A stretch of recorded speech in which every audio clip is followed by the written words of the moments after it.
right, I am going to get started. Welcome, everybody. Happy Saturday.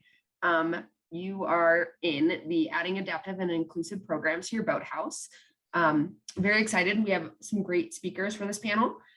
So why don't we kick it off with Deb to just provide a little background and introduce this talk.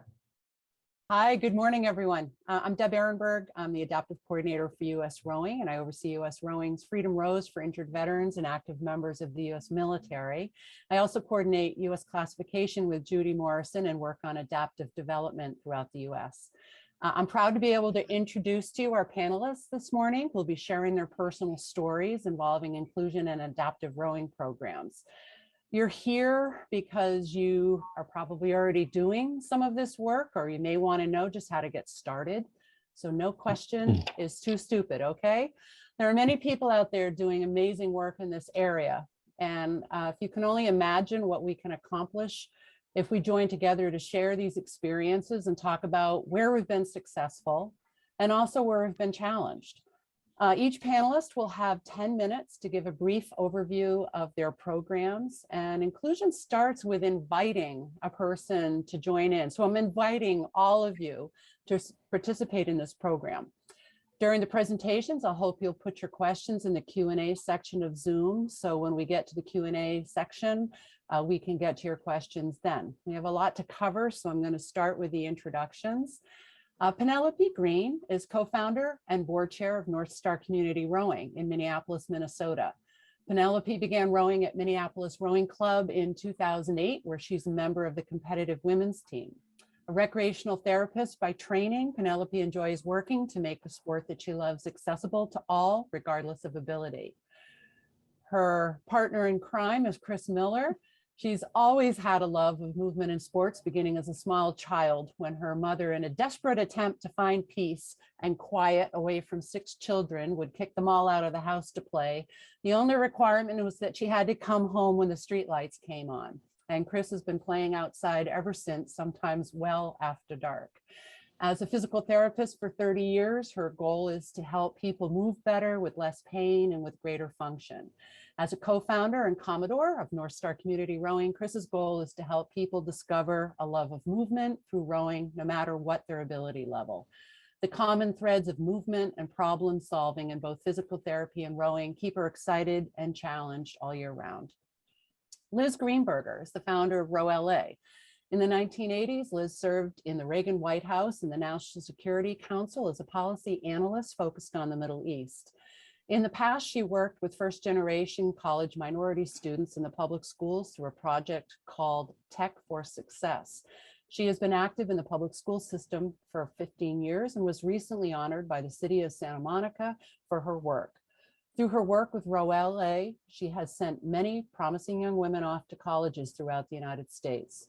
She is a rower, a coxswain, as well as a mother of 3 grown children, all involved in water sports. Tim Giarrusso's life seems to be a virtual circle anchored by the word inclusive. During the week, he feels blessed to lead a $35 million self-sufficient social enterprise with 300 employees, with over 200 people with differing abilities, AKA disabilities. When Tom is not there, he works with many people to create a dedicated therapeutic sculling center in Rochester, New York for people with varying abilities, backgrounds, and stories, where no one pays and no one gets paid. So we want to hear about all of these stories, and we have a lot to cover. So without further ado, we'll start with Penelope and Chris of North Star Rowing. Thank you, Deb.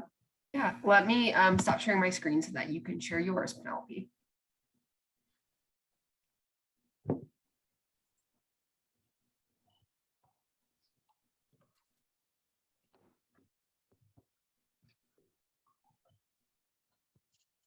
Good morning, everyone, or good afternoon, depending on your time zone.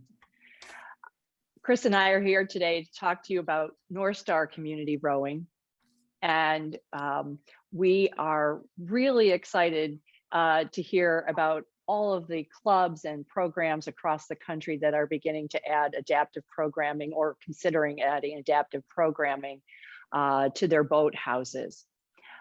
We wanted to think about when we were first getting started, how we actually got started. And I guess I would say we first thought about identifying the need in our community. Soon after we figured out that there was a need in our community for an adaptive program, Chris and Kim Noha, one of our co-founders of North Star Community Rowing, did a pilot program, which I'll let Chris talk a little bit about, and she can talk to you a bit about what we have to do about thinking of proposed sites. Yeah, thanks, Penelope. When Kim and I first started thinking about a pilot program, we initially thought of our home rowing club, which is the Minneapolis Rowing Club. We had some issues with that club for accessibility reasons. And the lower left picture is the Minneapolis Rowing Club as seen from the Lake Street Bridge. And the good thing we had going with that club was that we had a bus route running right on Lake Street. So at least there was community transit to the area. As far as getting people actually to the boathouse, that was a bit of an issue. It's a very steep hill and only half of it is paved. So it's gravel for the other half. And then the other problem is that the restrooms and the locker room are only on the second floor and there's only stairs. There are no elevators. So we ran the pilot there just to see if it could be done. We had a great time, but we certainly realized that this wasn't going to be a long-term solution. Another club in the area that we looked at was the Minnesota Boat Club, which is the lower right image. And while they have good parking and they have elevators and access to locker rooms and restrooms on their second floor, the steep ramps to get to the shoreline made that site impossible. So we actually ended up looking around the Twin Cities. We just went to Google Earth and looked at all of the different bodies of water and roads and bus routes and all that kind of thing. And then we ended up in our current locations, which are a small lake in the northern part of the cities and also on the Mississippi River in the northern part of the cities. We had to think about, once we had decided who our population was going to be, and we had decided that we felt able at that time to work with physically disabled populations, but we couldn't really take on some of the other disability categories at that point with the staff that we had. We started thinking about staffing, and we were very fortunate that one of our co-founders was a classifier. That is something that I think was really great for us because Kim was able to help us think about the various needs that people coming to us might have. And that leads you to thinking about the staffing that you're going to need. And that takes you to the training that you're going to have to do with your staff and your volunteers, because not everyone who's a rowing coach comes to you with experience in working with people with varying abilities. So that was a really great thing, having a classifier handy and in town. And if you have one of those in your area, I recommend meeting them, talking to them and so forth, because they can really shed a lot of light. We went on to start thinking about fundraising. We decided that North Star Community Rowing would be a community program, not a private club. And so we established a 501c3 nonprofit and decided to implement a 3-tiered fee schedule, which would allow people who meet the free and reduced lunch income category for their family to row for free in our programs. And then that would allow the people who are the next level up to pay a little bit, and then the people who have a good size income coming in to pay full freight, so to speak. That 3-tiered system has enabled us to work with a number of different organizations in Minneapolis, and we can trade off programming for facilities and things like that. When you start thinking about an adaptive program, you have to think a little bit about recruitment. I'm gonna let Chris talk about that. Yeah, thanks, Penelope. So as far as recruitment was concerned, we again had the good luck to have a couple of physical therapists as part of our founding members. Penelope already mentioned Kim Noha, and she worked with Courage Sister Kenny Institute. And so she worked with a lot of folks with physical disabilities there. I'm also a physical therapist. And then another third founding member was also a physical therapist. She tended to work with children. But we were able to recruit that way just through our networks. And we also partnered with some local community centers. We partnered with the Veterans Administration. And as Penelope mentioned, we also networked with recreational programs in North Minneapolis so that we could reach a broader segment of the population. So the next part comes down to thinking about actually implementing the program. So you've identified, you have your goals for the program, you've identified your population, you've figured out where you're going to do it and who's going to actually staff it and what type of administrative structure you're going to have. And then it comes to the really important question of adaptive equipment needs. And that is where we are really fortunate to have Chris, who is a fabulous Commodore. So I'm going to let her talk about that. As far as adaptive equipment needs are concerned, I just want to stress that this is only a partial list, and certainly all of the equipment needs to be fit to each athlete and fit to their needs. And I feel so grateful to have Freedom Rose and Debbie Ehrenberg helping us out with all of this. She's been absolutely valuable. Without her, I don't think we'd be where we are right now. But it did help to have physical therapists as part of our program. So we already knew what adaptive equipment was available either in the local community or even where to buy things online. Just where do you even start looking? So having people who are already part of the adaptive community in other ways has certainly been helpful. But I will say that as far as equipment needs are concerned, you really have to work with each athlete to find out what they need and then modify your equipment based on each individual's needs. And modify and modify and modify. And remodify. And remodify. We identified that in Minneapolis, there was no ADA compliant shoreline access to the Mississippi River, not in Minneapolis, not in St. Paul, nowhere. It was pretty amazing when we realized that. So we set about to build an accessible walkway and shoreline access, which is in North Minneapolis. This slide just shows you a bit about the project. We began in 2018 and we built it out in 2020 and finished construction in 2021. We were fortunate to have a local civil engineering organization that donated all of the plans and the surveys. That was almost $100,000 worth of work. Thank you very much, Tim. And the beautiful result is the photo that you see in the corner after millions of volunteer hours spent watering new native plantings that were put in with the help of a grant from the Mississippi Watershed Management Organization. And that beautiful dock and ramp is from a grant from Freedom Rose. And again, as Chris said, we thank Deb Ehrenberg for her support and for the support of Freedom Rose and the Veterans Administration. For fun, we've included on the last slide a budget for the walkway and the shoreline improvements, just so you can have kind of an idea of how long it took, what we did, and in case you're thinking about doing something like this in your own city, we'd be happy to chat with you about it. It's been truly an honor to present at this session, and we look forward to hearing from everyone else. Okay, thank you, Penelope and Chris. Let me reshare my screen and we can go to Liz from Row LA.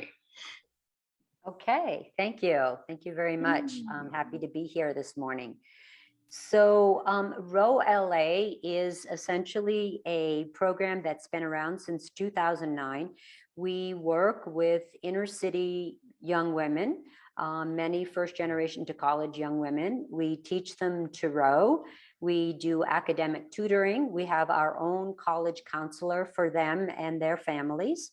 And we help them get admitted to college with rowing scholarships in some cases, and in other cases, just financial aid that is significant enough that they can go off and have a wonderful college education without worrying about the finances. And most recently, we are, I would say on this panel, we are the novices. We definitely are the novices. We're very new to para rowing and inclusive rowing.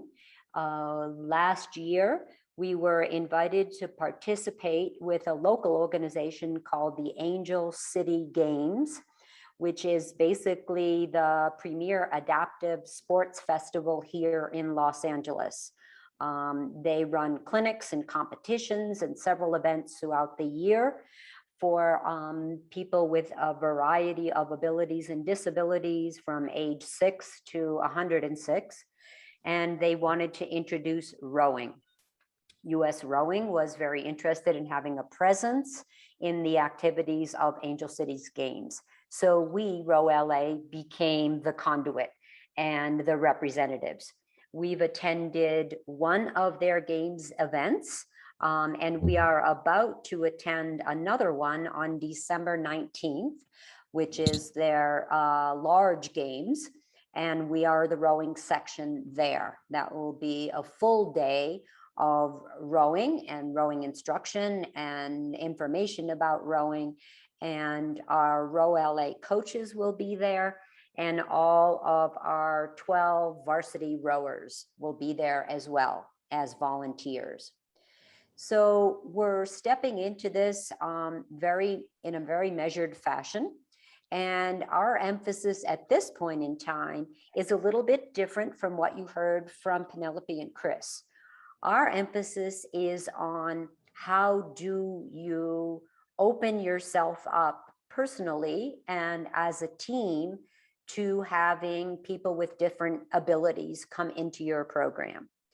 And so we all went through a training called Breaking Limits, which is a wonderful training. It's an international training program, and it basically fosters an inclusive environment through movement. And all of our rowers took part in that training, and all of our coaches and staff. And we are moving in a direction that is changing the mindset of what people with varying abilities, who they are, and what they bring to our program and what we can bring to them. So our focus at this point in time is not necessarily on the equipment or the facilities, although we know we have to move in that direction. Ours is in developing a program that new people can trust. And we're all about having our athletes build trust with para athletes. Our athletes build friendships and build community. And we're hoping that the lead on all of this comes from our coaches and our staff. And so my perspective has been from the very beginning that the staff and the coaches have to be the lead in changing the mindset of how your athletes and even your current athletes and your current athletes' families think about people with disabilities and think about inclusion. And so we're spending a lot of time in discussion and in training in order to change mindsets and to change the perspective.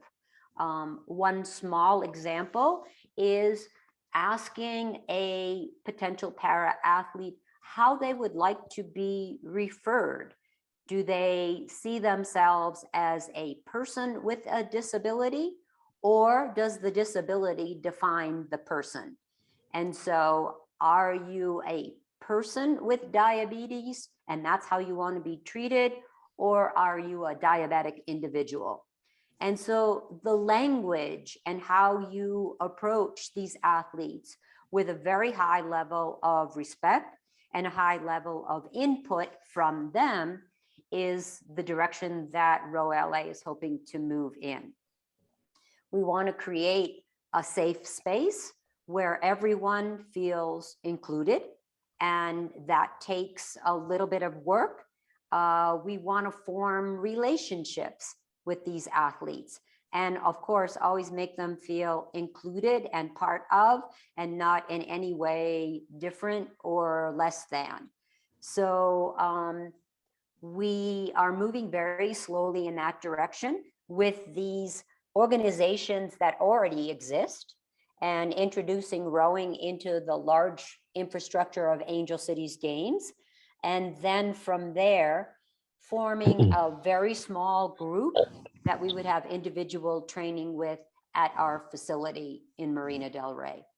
So the next step for us would be forming a small group of individuals who are interested in learning more about para rowing right there at our facility.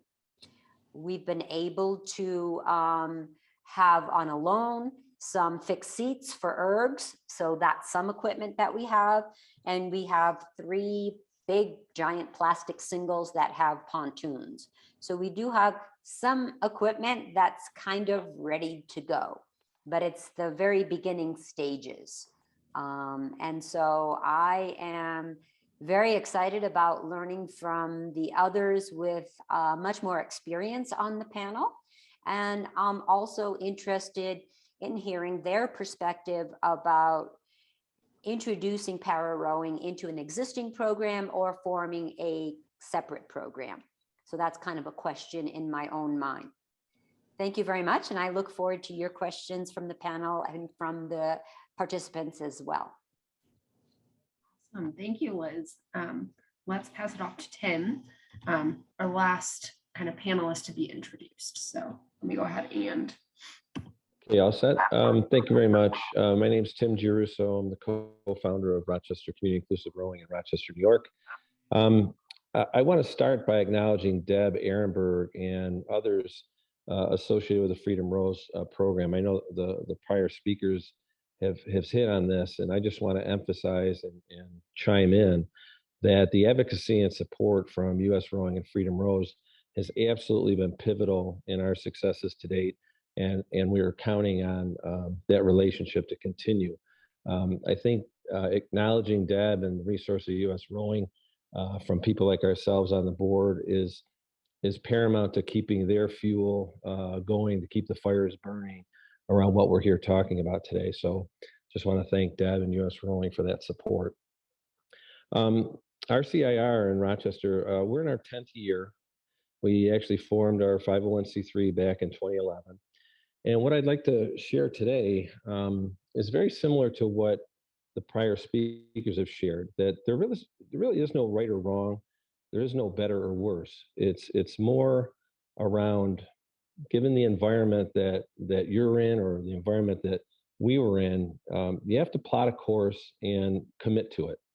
And here, I was thinking about this morning. When we first applied for our 501c3, it bounced back. They're like, there's enough of that stuff going on. And it wasn't until we really sat down and thought about what we were pursuing and added the word inclusion. Originally, it was Rochester Community Rowing. And we realized that, no, what was going to be different was we were going to commit to being inclusive. And so we put it right in our name. And it went back into the approval process through the state and the federal tax exemption, and it came back affirmed. So that was really the beginning some 10 years ago. And we've continued on that path of being committed to being inclusive. So what I wanted to share is just going to take you through a little bit of a circuitous path here. So RCIR, we actually spend time stating that we are not a club. We don't have the word club in our charter. We are a sculling center, not a club. And so if you're not a club, we don't have members. And if we don't have members, then there's no annual fees. And I'll tell you a little bit more about why and how we came to those decisions. So if there's no annual fees, that means no one's paying. And therefore, we've adopted a mindset of no one gets paid. It is all volunteerism based.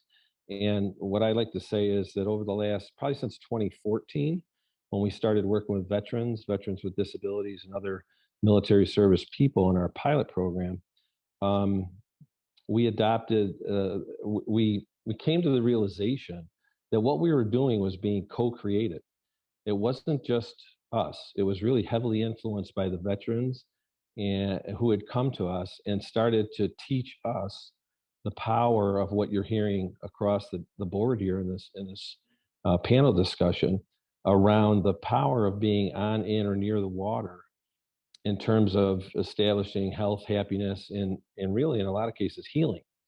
And the more we worked with the vets, the more we started to realize the power and potential of what we had almost unknowingly stepped into in terms of being committed to inclusion. So from there, we, in our pilot program in 2014, one of the first things that we learned was that there were all kinds of other programs going on for veterans. They were teaching them to ski, the horse riding, sailing, all of these activities. And then they started coming to rowing, and they said, yeah, those things are great, but once the program's done, I can't afford to do any of them. And that was like a shock. We were like, we don't want to be setting folks up for that experience and then not having them be able to really further their desires or interests or their ability to connect and build relationships, all the things that you just heard Liz talking about. So that's when we kind of said, we're going to find a way to pull this off where people with disadvantages, primarily financial in a lot of ways, not to mention the marginalization of having traumatic brain injury or PTSD or being visually impaired or blind or having MS. The list goes on in terms of who we've worked with over the last 6 or 7 years. But we were committed to, we're going to find a way to make a space that was going to be inviting and inclusive. And much like you heard from North Star, what we started to notice was the facilities that existed in the Rochester area. While we had great water, the Genesee River and the Erie Canal, plenty of access to it, no steep slopes like what you're dealing with on the Mississippi. But we realized that the environment wasn't conducive. There were not ADA bathrooms and showers. There were not quiet spaces. They were typically occupied by loud programming for, say, high school rowers or whatever. So probably around 2016, we dedicated ourselves to finding a way to build our own facility, which is in the upper right corner of the screen here today. And in 2019, we completed that project. In 2020 and 21, we've been expanding and improving those facilities. So I think a couple more points, and then I'll kick it back to Deb. I'll just reiterate the idea that that we have stuck with is this idea of sculling as a metaphor for life skills, and that kind of has emanated from the commitment to inclusion, and we continue to work with that. So the conversations that we have before a row, during a row, after a row, always come back to, well, what did you notice today? What was working for you today? What were you struggling with today? How can you take that home? And that's been really, really powerful. In terms of assets, we've been very fortunate and very resourceful, again, with support from Freedom Rose. But right now in that boathouse that you're seeing there, we're probably up around 30 sculling shells in there, 7 or 8 ergs, 3 quads, probably 7 or 8 doubles, 8 or 9 singles. Some of those singles are racing singles that are adaptable to pontoons. We have 1 adaptive single and 2 adaptive doubles. We've got safety launches. We've been very, very fortunate and pretty aggressive in how we go about, I'll say, repairing or reconditioning assets that other people think have lost a useful life. And there's almost a story with every asset that we have, and it comes back to the energy and commitment to find a way to pull off the mission of inclusion. I think I'm going to stop there. Oh, the one last note I made here around programming is we don't overstructure our program. One of the things, again, that the veterans taught us was that they might sign up to come to a row on a Saturday morning and then not show up. And it was typically because we didn't have an appreciation for what their day was starting out like. So very early on, we adapted a concept of who shows rows. So we literally, with the amount of assets we have and the flexibility in our volunteer staff, we literally make boat lineups when people show up. When we know they're there, we find a way to support them getting on the water and having a good rowing experience.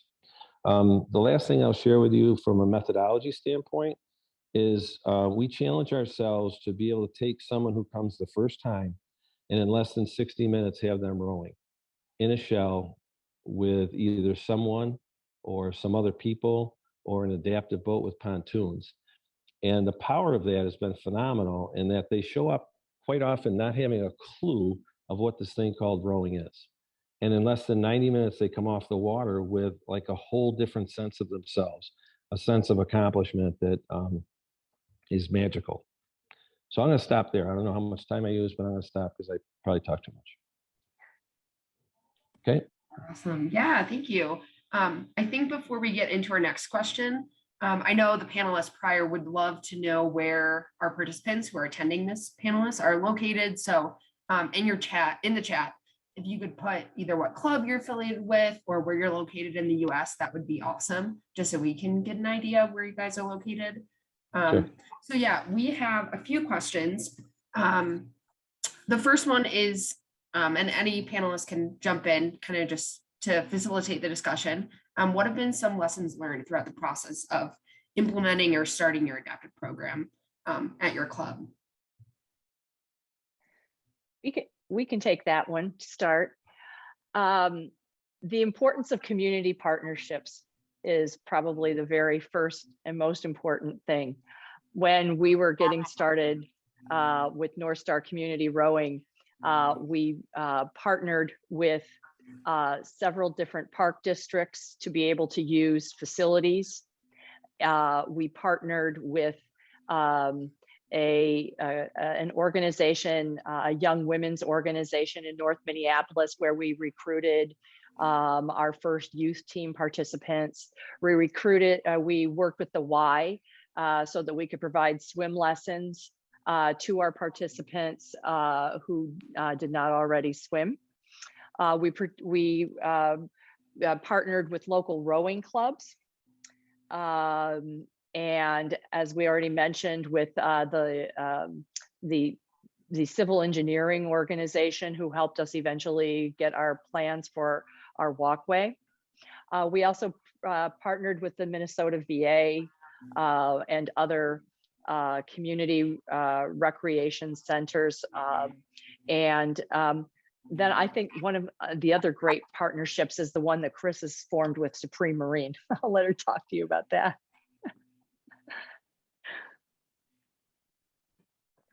Chris, you're muted.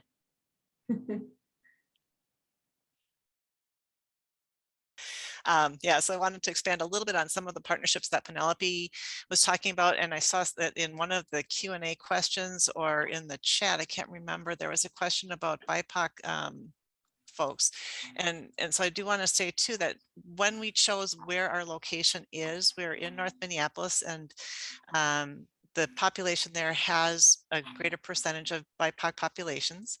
And so one of the groups that we originally partnered with was Project Diva, and that was for young women in the area. And it was primarily an organization primarily focused on Black girls. And so we kind of were intentional about who we were partnering with. And recruiting from. And yeah, so Penelope just mentioned too, so some of our other partnerships have been from outside of the rowing community, based community centers, other programs in the area. And Penelope mentioned Supreme Marine. And I was just going to say that when you're looking at partnerships, it doesn't have to necessarily be rowing related. So when you're getting started, look broader than the rowing community, and just for me, it was learning how to winterize small motors and how to repair small motors, because that's what we needed for our coaches launches. And YouTube has been fantastic. I wouldn't really call it a partnership, but just like how to repair a rowing shell, how to mix up marine epoxies, how to do a whole bunch of things. So partnerships certainly should be broader than just the local rowing community. Thank you. I showed the second question a little bit too early, but let me go ahead and put it up here. If Liz or Tim wants to answer this one, what are some of the priorities when implementing an adaptive program? I'll go jump in first, and Liz? maybe Yeah, Tim, yeah. Tim No. will dovetail. Yeah. Yeah. So Mhm. I think one of the most important priorities is to make sure that your leadership is completely bought in. By leadership, I mean your coaches and your staff, because anything that they do bubbles down to your current team members and any other families that you work with. So I think that's a very important thing, is just a complete buy-in. And one thing that I learned in the training, and it's a very important message that can come from the leadership, is this: the most successful inclusive programs celebrate ability difference as an important part of diversity, Mhm. and see diversity as an important part of life. So it's very important to tie it in to life and to keep it not different and not on the edge. And all of that messaging comes from your leadership through your coaches to your athletes and then to your new rowing members. Tim, I'll punt to you. Yeah, very good, Liz. Yeah, I totally support what Liz said around the leadership and the mindset. What I've shared with the other panelists in getting ready for today was a document, a one-page document that we call our organizational design philosophy.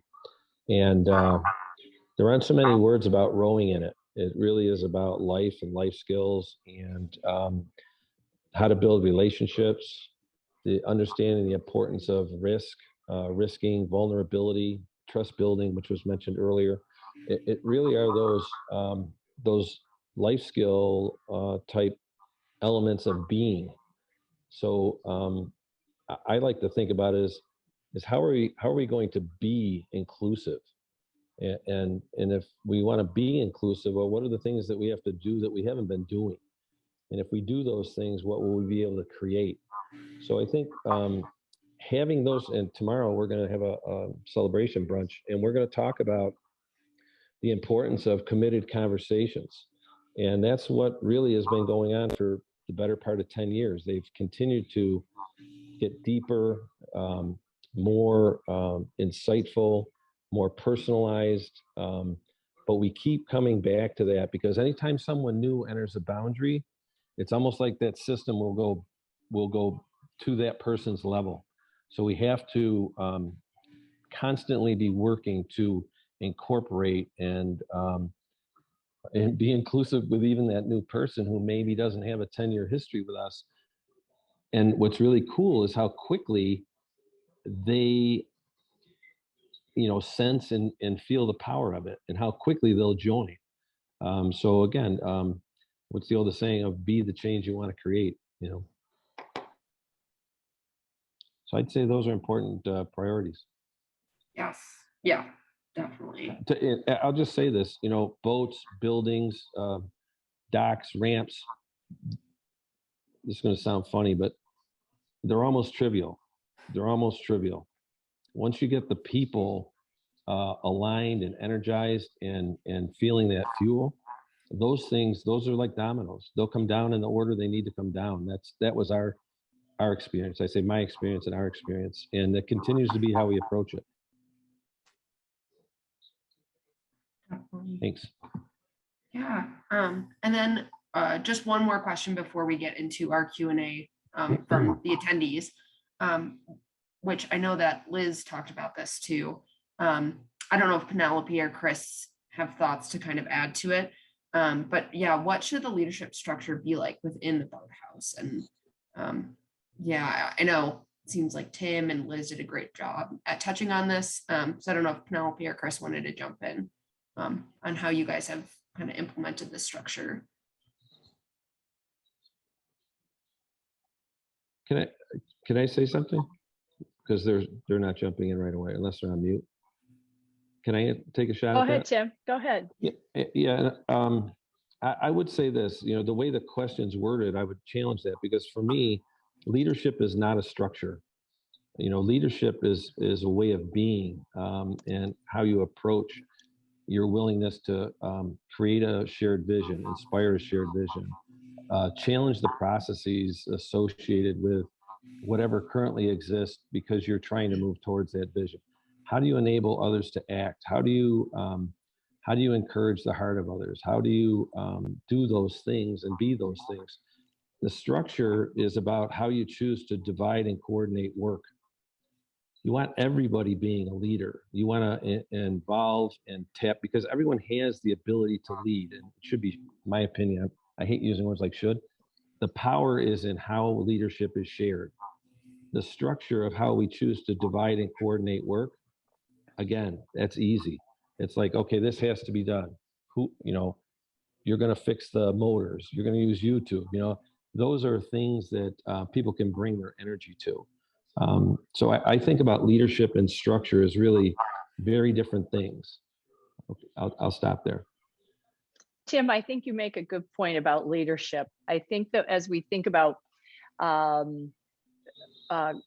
groups that may be adding adaptive program or considering adding adaptive programming to existing rowing programs, one of the things that we would recommend is that you do have a specific adaptive head coach to head your adaptive program.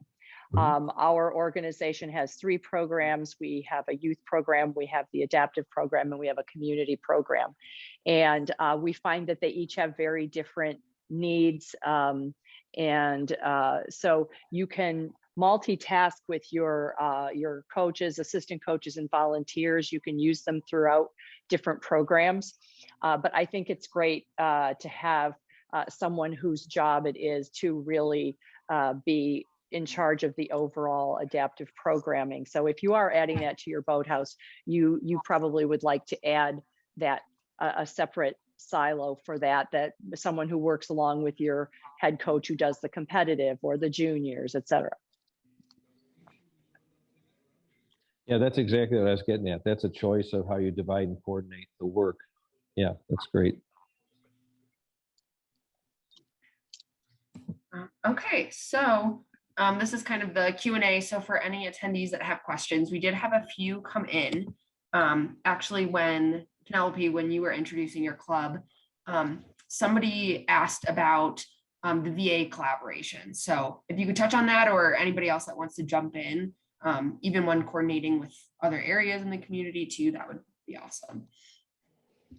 Chris, do you want to take that one about the VA? Actually, no, I don't want to take that one. Okay, that's fine. That was fine. Actually, that was our other physical therapist, Kim Noha, was the one who pretty much coordinated that. So I'm going to have to back out of that one. But if that's okay, I think I can cover. I think I can cover that one well. Yeah. So Kim, as Chris mentioned earlier, Kim is a physical therapist at the Courage Kenny Center, and so she has access to a number of different veterans groups and so forth. And she had this really great network through that rehabilitation center with the Veterans Administration. And so once Kim put the word out that we were going to be doing this, this was very exciting to the people at the VA because they love new sports. And here in Minneapolis, everyone loves sports. So we have adaptive cycling programs here. We have adaptive skiing. So adding rowing was like another great thing for the vets in our area. And the Veterans Administration actually sat down with us and worked out camps that we called them camps, but they were series of learn to row sessions that then led into on the water sessions and so forth. And they do have a small budget for these types of activities and so forth. So that was helpful to us. So we actually have had a really great relationship with the Minnesota VA. During COVID, it's been very difficult because the veterans were pretty much locked into their facility. They couldn't get out. We couldn't go in. And so we really can't wait to sort of move a little bit further down the road now, post COVID lockdown times, and hopefully we won't be going back into that again. And so that we can start bringing them back to programming this winter. Awesome, thank you. Yeah, and then another thing, anybody can jump in, is if somebody can talk about how you're recruiting BIPOC representation and other communities as well.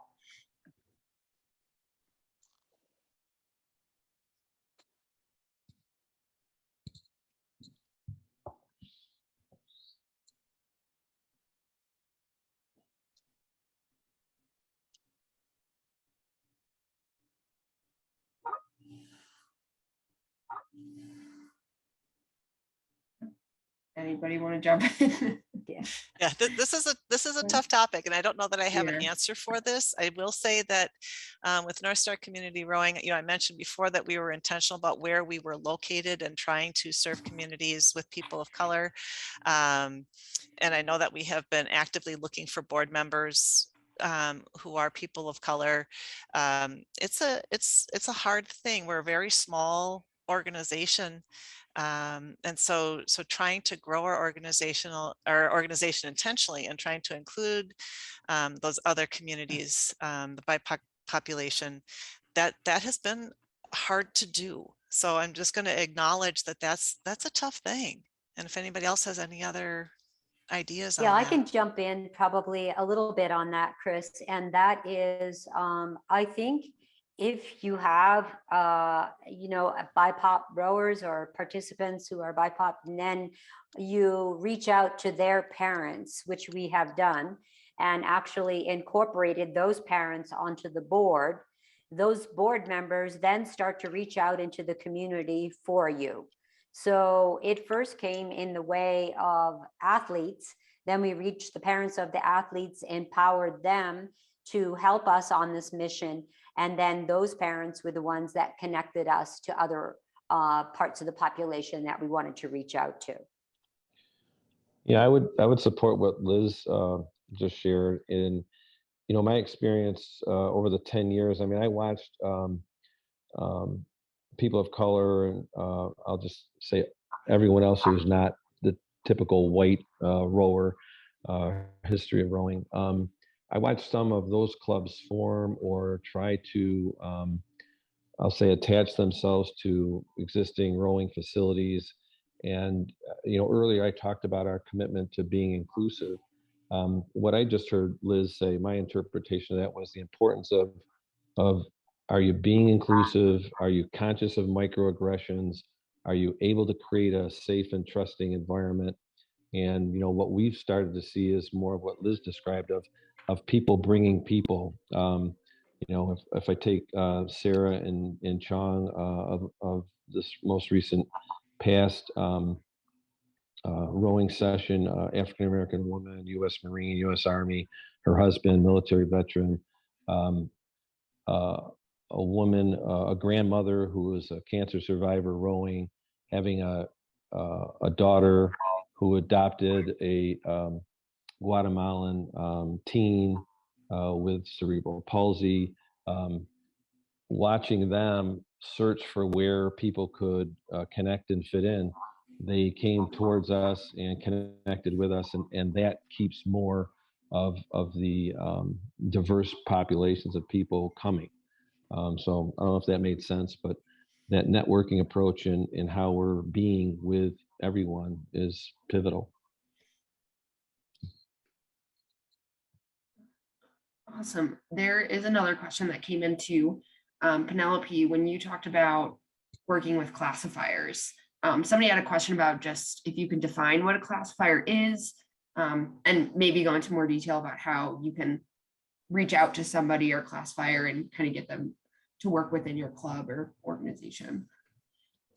I would recommend that they contact Deb Ehrenberg, because Deb is the source of all information of these kinds of things. And there is classifier trainings that are held. I think before COVID, they were sort of annual. And so people can get certified to be a person who does the classifications for para athletes. And that, really comes down to competition within adapted athletics and rowing and so forth. But Deb knows all this stuff. I might just jump in that classification isn't required. It really is something that is useful for helping organize practice sessions with adaptive and para athletes. We have a US classification system, and then we have a bunch of subgroups under that that don't require classification. It's self-classifying. But when an athlete does get classified, it's about a 1-hour process. They have to submit prior to that paperwork to US Rowing so that the chief classifier can determine if they're eligible to be classified. And then there's a classification team consisting of a medical classifier. That would be someone with a medical degree or a physical therapy degree, who works with a technical classifier such as myself, who has some expertise in rowing and analyzing the stroke. And through a 1-hour evaluation regarding coordination, muscle strength, range of motion, there's a point system that is applied to this, and it's only for verifiable and eligible impairments that are recognized through FISA or World Rowing. The athlete is then assigned a sport class. US Rowing regional and national events, you do have to be classified. You also have to be classified to participate at the Beata Regatta in Philadelphia. And again, it's not absolutely required at every regatta. We're trying to lower barriers. So I wouldn't say that I would tell an athlete, encourage an athlete, row, just go out there and do it. And we'll get to classification later if it's absolutely necessary. Thank you for the question.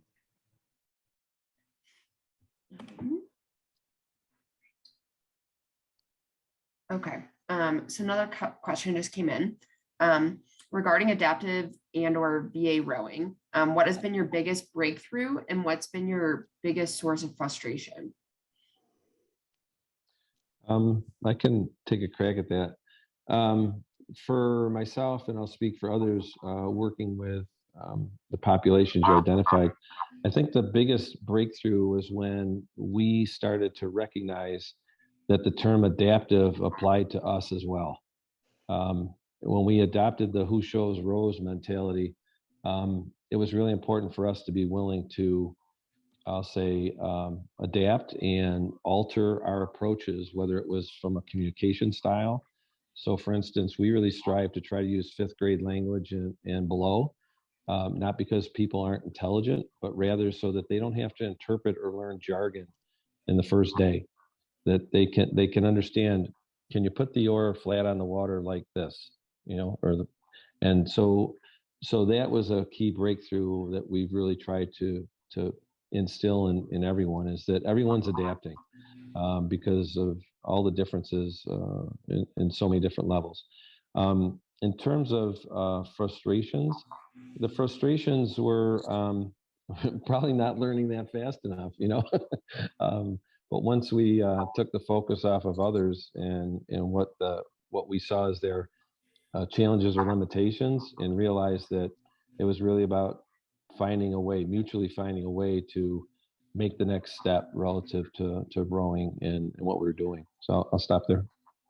If I could dovetail on that very briefly, I think what I'm hearing from Tim is often when you have an athlete come to you, you have a program and you try to fit that athlete into the program. In this adaptive and inclusive approach, we really need, again, the leadership from the athlete.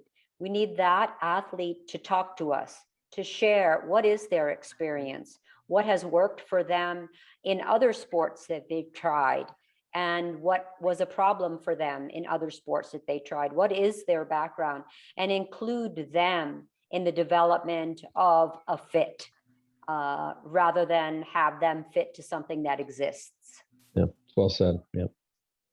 Well said. Mhm. Now we have a few minutes left. We don't have any more questions right now. Yeah, I don't know if any of the panelists just have any kind of closing thoughts or final thoughts to kind of round this talk out. Yeah, I just want to jump in and kind of, again, dovetailing with Tim and Liz. I think the biggest thing that I've taken away from this experience of starting a club, and I do have to give credit to Deb Ehrenberg for this, is she says, even if you have only one person, you have a program. And that for me has been very freeing. And also just recognizing that we're all learning together. You know, I'm learning, the athletes are learning, and as long as we're working together, like Liz was saying, is let the athletes guide. As long as we're all working together towards that common goal of making this possible for people to row. I'm going to make mistakes. We make mistakes all the time, and it just means that we get up again and we try it a different way. And for me, it's been very freeing to recognize that mistakes are going to happen, and don't be afraid of making mistakes. Just go in and start doing it. And back to Debbie, it's like, just, you know, if you have one person, you've got a program. So so to all of the folks who are listening, yeah, just get started. That's my advice. You're here, Chris. We don't Yeah. even have a boathouse. So, you know, we don't have a physical facility with, we use everybody else's, you know. So as you start thinking about adding a pilot program to your own club or your own program, don't limit yourself by what you have. You know, see who it is that you want to serve and see who you have that is serving, and put that together and it'll work. Yeah, I'd also add, we operate in a public parking lot. We have nothing like a building at all. And when our people, or our coaches or staff, or even our athletes say, why would we do this? We would do this because we're all going to grow together from this. We will all become better people, more open people, and people with a stronger respect for all kinds of individuals if and when we do this. Hear, hear. Yeah. So kind of just to round this out, I did put the slide as you guys were kind of finishing up of your emails. So all the panelists I know are willing to have questions answered or kind of make connections for any of the attendees. So and then Deb and I also have our email. If you want us to help you connect somebody, you know, we're happy to do that. I do have one more thing too. If we didn't get to a question that you had, or if you know, have some time to think and come up with one, we do have a Google form that you can fill out that we will connect with the panelists, and we can get that set up for you guys and get those answers to you. So I'm going to throw that in the chat. But yeah, thank you so much, everybody, for attending. Yeah. I was just going to say one more thing real quick. If anyone's in the area or region and wants to do a road trip and come visit, you're all more than welcome.